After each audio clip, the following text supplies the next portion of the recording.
तर नमस्कार विद्यार्थी मित्रांनो तुम्हालाही प्रश्न पडला असेल की बी-एडचे कॅप राउंड कधी सुरू होतील? जे बी-एडची ॲडमिशन प्रोसेस आहे तर ती कधीपासून आता राबवली जाणार आहे? असा प्रश्न जरी तुम्हाला पडला असेल तर तुम्ही योग्य व्हिडिओ पाहताय. या व्हिडिओच्या माध्यमातून मी तुम्हाला संपूर्ण माहिती सांगणार आहे की आता कॅप राउंड कधी सुरू होतील म्हणजे तुम्ही कॉलेज सिलेक्शन कधीपासून करू शकणार आहात. तर बघा आतापर्यंत तुम्हाला फॉर्म भरण्यासाठी मुदत देण्यात आली होती. त्यानंतर ज्या मित्रांचं डॉक्युमेंट राहिलं होतं तर डॉक्युमेंट व्हेरिफिकेशन साठी मुदत देण्यात आली होती. त्यानंतर ज्यांचं जी पहिली मेरिट लिस्ट होती, अल्फाबेटिकल मेरिट लिस्ट जी होती, तर त्याच्यामध्ये ज्याचं नाव चुकीचं आलं असेल, तर अशांना ग्रीव्हनन्स रजिस्ट्रेशनसाठी मुदत देण्यात आली होती. त्यानंतर बघा आज 10 तारीख आहे आणि आज 10 तारीख रोजी आपली फायनल मेरिट लिस्ट ही पब्लिश होणार आहे. ही जी मेरिट लिस्ट असणार आहे, तर ही मेरिट लिस्ट राउंड 1 साठी असणार आहे. म्हणजे या मेरिट लिस्टमध्ये ज्या विद्यार्थी मित्रांचं नाव येईल, तर ते विद्यार्थी मित्र राउंड 1 साठी इलिजिबल असतील किंवा राउंड 1 साठी आपला ऑप्शन फॉर्म भरू शकणार आहात. म्हणजे आज बघा 10 तारीख आहे, तर आज 10 तारीख रोजी ही फायनल मेरिट लिस्ट पब्लिश होणार आहे. इथं बघा publish on merit list for round 1 साठी ही जी मेरिट लिस्ट आहे, तर ती पब्लिश केली जाणार आहे सी-ई-टी-सी-एल महाराष्ट्राकडून आज. त्यामुळे आज जी तर ती तुमची फायनल मेरिट लिस्ट येईल. त्यानंतर उद्या किंवा परवापासून तुमचे कॅप ऑप्शन फॉर्म हे सुरू होतील.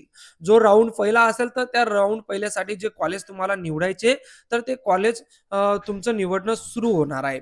त्यानंतर बघा ज्या विद्यार्थी मित्रांचं डॉक्युमेंट अजूनही व्हेरिफिकेशन बाकी असेल तर त्यांना डायरेक्ट आता शेवटी चान्स दिला जाणार आहे.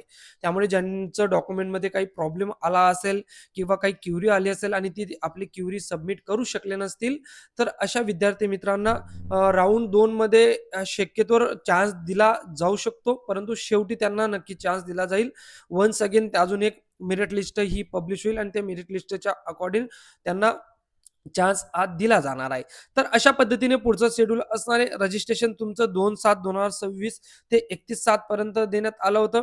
त्यानंतर कॅन्डिडेट जे आउटसाइड असतील तर त्यांना 3/7 ते 31/7 पर्यंत जे रजिस्ट्रेशन आहे तर ते रजिस्ट्रेशनसाठी ते करू शकत होते.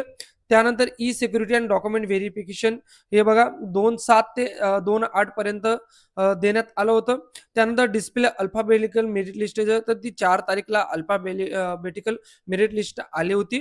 त्यानंतर त्या मेरिट लिस्टमध्ये काही अपडेट्स वगैरे किंवा काही करेक्शन करायचं असेल तर त्यासाठी 4/8 ते 6/8 पर्यंत मुदत देण्यात आली होती. आणि आता 10/8 ला आपली फायनल मेरिट लिस्ट येणार आहे. त्यामुळे लवकरच येणाऱ्या 1 किंवा 2 दिवसात तुमचे कॅप ऑप्शन हे सुरू होतील विद्यार्थी मित्रांनो. आता कॅप ऑप्शन कसा भरावा लागेल, त्याच्यात काय-काय फिलअप करावं लागेल, याची संपूर्ण माहिती मी तुम्हाला देणार आहे. त्यासाठी चॅनल सबस्क्राईब करून ठेवा, चॅनलवर जरी नवीन असाल तर. आणि अशाच महत्त्वपूर्ण अपडेटसाठी आपलं टेक किशोर हे यूट्यूब चॅनल नक्की सबस्क्राईब करा. भेटूया पुन्हा कॅप ऑप्शनच्या व्हिडिओमध्ये. तोवर जय हिंद, जय महाराष्ट्र.